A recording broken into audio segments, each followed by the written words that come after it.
Monsieur le député. Merci.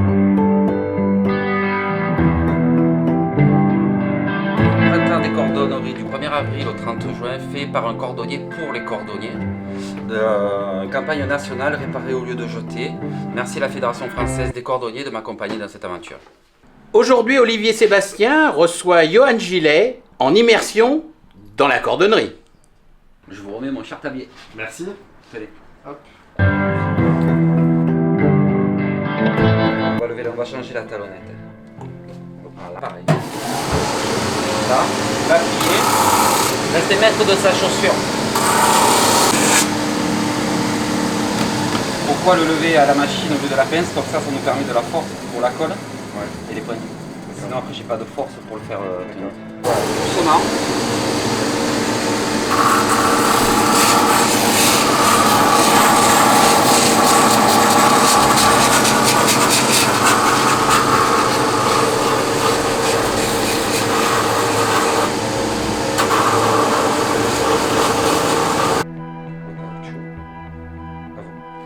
Ok. Je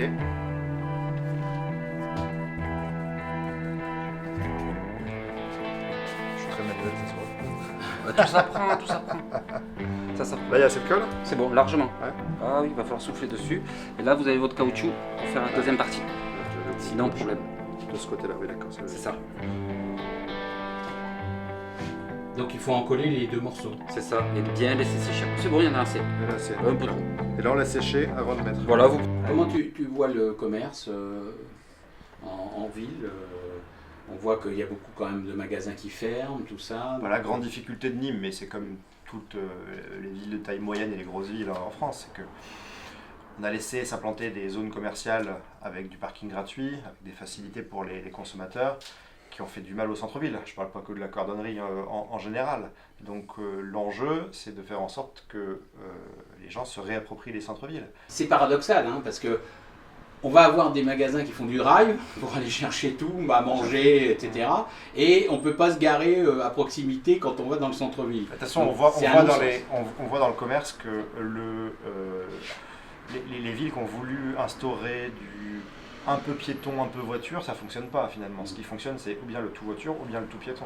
Mais l'entre-deux a beaucoup de mal à fonctionner. Et à Nîmes, il y a encore, heureusement, en tout cas pour l'extérieur de l'Écusson, il y a de la circulation de voitures. Toi qui as une vue, puisque on rappelle quand même que tu es député du Gard, donc tu as une vue un peu plus large, pas trop focalisée sur Nîmes, on va dire. Comment tu vois ça au travers du département, le ressenti? Pour le commerce et l'artisanat en général, il y a des difficultés partout. Après, moi je suis un grand optimiste. Nîmes a des atouts que n'ont pas d'autres communes. Et clairement, il ne faut pas être défaitiste. Déjà, il y a les convictions des commerçants, des artisans qui se démènent pour leur commerce, pour le savoir-faire aussi qu'ils perpétuent. Mais Nîmes a beaucoup d'atouts. Et le commerce de centre-ville à Nîmes n'est pas mort. Et moi, ça, je m'y refuse. Moi, je pense qu'il y a un grand avenir pour le centre-ville de Nîmes, qui doit être accompagné évidemment par des politiques publiques. Mais moi, je suis un grand optimiste parce que Nîmes est une ville dynamique, une ville vivante, et les commerçants y ont toute leur place. Parce que l'artisanat, c'est pas forcément le plombier, le couvreur ou le cordonnier, c'est aussi un boucher, c'est aussi un boulanger. Voilà, on n'y pense pas toujours, mais ils font partie aussi de l'artisanat. Les halles, tu vois ça comment? Là, il y a eu beaucoup de... beaucoup de réfléchis. Les halles, c'est le poumon de Nîmes, mais c'est aussi l'identité de Nîmes. En plus d'être un poumon économique, c'est l'identité de la ville. Moi, je fais partie de ceux qui ont une position modérée sur le sujet. Je ne suis pas de ceux qui vont dire tout ce qui est fait, c'est n'importe quoi. Voilà. Je ne suis pas caricatural sur le sujet. Pour rencontrer régulièrement les étaliers des halles de Nîmes, eux aussi sont conscients qu'il faut faire quelque chose pour les halles, qu'il faut les moderniser, mais attention, il ne faut pas les moderniser à n'importe quel prix, il ne faut pas non plus aseptiser les halles et que ça ressemble à un centre commercial avec des écrans LED partout. Il faut garder l'identité et l'esprit traditionnel des halles. Est-ce que les cordonniers travaillent le dimanche? Souvent, il faut se mettre un jour dans son travail pour le lundi ou le mardi. Il y a toujours des boulots qui vont être longs à faire, donc moi personnellement je vais les réaliser le dimanche. Comme ça, je ne suis pas embêté par le téléphone, la clientèle qui arrive, qui va vouloir aussi parler. Il faut rester concentré sur son travail. Beaucoup plus agréable de venir le dimanche. Voilà. Donc là, j'ai posé. Je mets bien au bord les pointes. Donc, ce qu'il faut savoir, c'est que je suis bordélique. Ça ressemble à peu près à mon bureau. Ouais, dans ce cas, alors. Ou vous êtes prêt pour être cordonnier ou bois député. C'est un bordel organisé. Voilà. Donc là, voilà. Alors, est-ce que tu étais plutôt bon élève à l'école? Pour les travaux manuels ou pour... Pour tout? Est-ce que je te vois très concentré là? Ça dépend des matières. Ouais. Là, c'est cordonnerie, hein. C'est une journée cordonnerie. Oui, mais tout ce qui est manuel m'a toujours intéressé parce que comme j'ai jamais été très manuel. Allez. Alors les anciens cordonniers travaillaient comme ça. Moi j'ai appris comme ça avec un vieil italien. C'est pour ça que je suis assis avec ce vieux pied là. Mettez vos pieds sur le... Ouais. C'est vraiment l'ancien là que vous bossez. Tenez. Ça, là il y a la colle. C'est ça. Vous mettez au bord. Là vous êtes trop à l'intérieur. Montez un peu. Là, comme ça. Mettez là. Ouais. Je commence par le bas si j'ai bien compris. Il faut que je sois dans le talon là, c'est ça? Faites voir. Là. Oh t'es bon là. Ouais.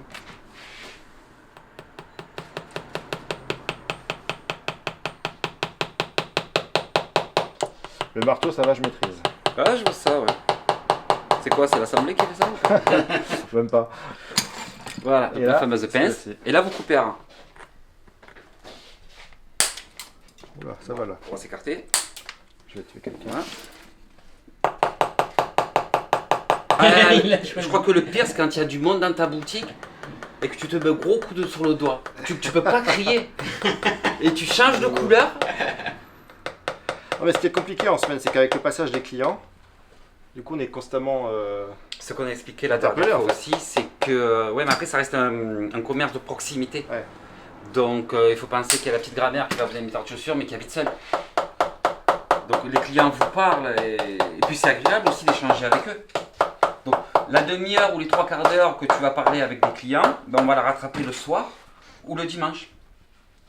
Parce que la dame ou le monsieur qui vous a retardé pendant une demi-heure dans votre travail, s'il vient le lendemain que ses chaussures sont pas prêtes, la même personne va gueuler. Le petit bout là quand même. Et là, on va passer en finition. Ok. Là, c'est le code pour l'intérieur.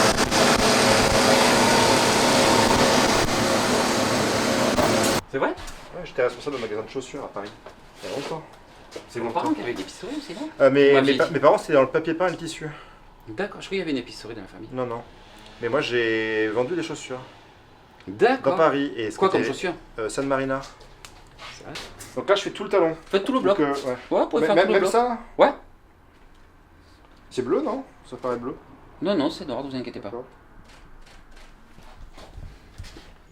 Moi, je trouve qu'il est appliqué hein, quand même. Hein. Il fait très attention. Oui. C'est quoi comme peinture? Bah, j'essaie de pas dépasser parce que On ça- appelle ça de la déforme. D'accord. On met ça pour les finitions. Bon, c'est bon, vous Là, pouvez ça laisser. va là, ouais. C'est nickel. Vous pouvez poser, laisser sécher. Il y a différentes manières de les cirer. Certaines chaussures, on va pouvoir leur faire des glaçages. Donc ça va être là vraiment effet miroir. Mais il faut compter 20 minutes, 25 minutes par chaussure, juste pour faire ça.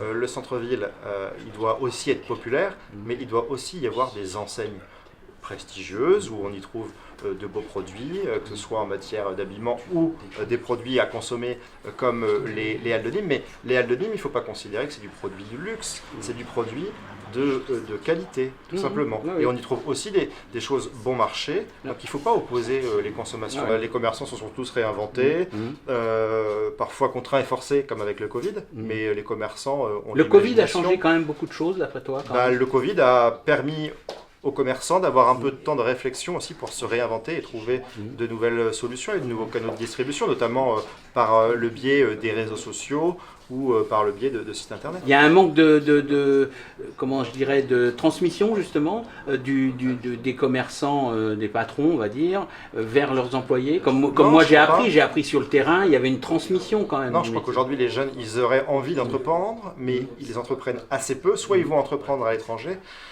soit ils entreprennent en France, mais avec de grandes difficultés parce qu'il y a tellement de taxes. Aujourd'hui, clairement, l'entrepreneuriat, c'est très difficile. Les entreprises sont surtaxées.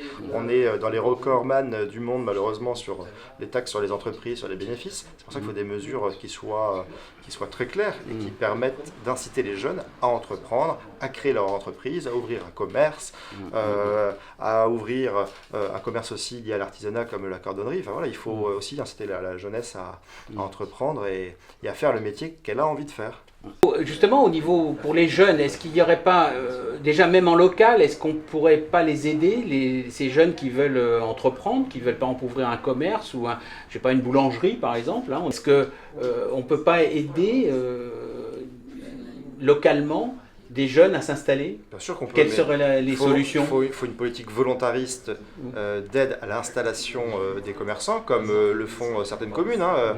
Vous avez la ville de Beaucaire. Quand vous vous installez à Beaucaire, vous ouvrez votre commerce, vous avez 30% de réduction sur les loyers les 2 premières années.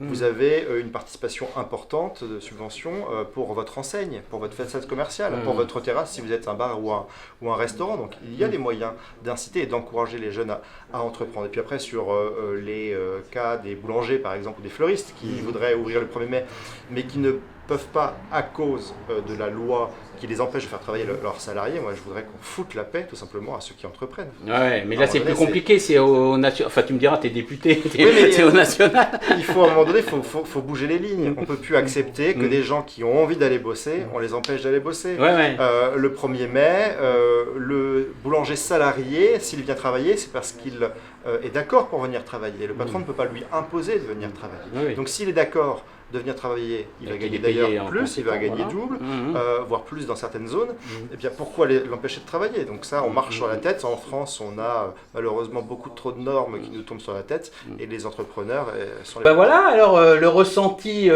du cordonnier, du maître cordonnier maintenant. Tu peux ouvrir ta cordonnerie. Hein. Ouais, je n'y suis pas encore, mais c'était intéressant. Moi, j'aime faire des immersions, et j'en fais régulièrement dans tout un tas de professions, parce qu'à l'Assemblée, en tant que député, on doit parler de tous les sujets.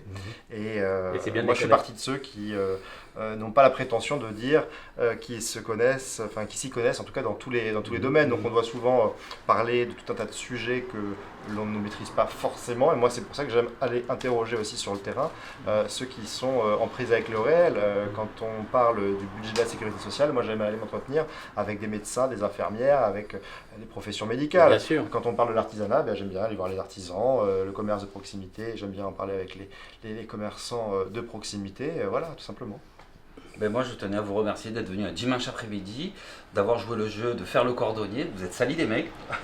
C'est génial. Merci de m'avoir accueilli. Merci à vous. Très bien, merci.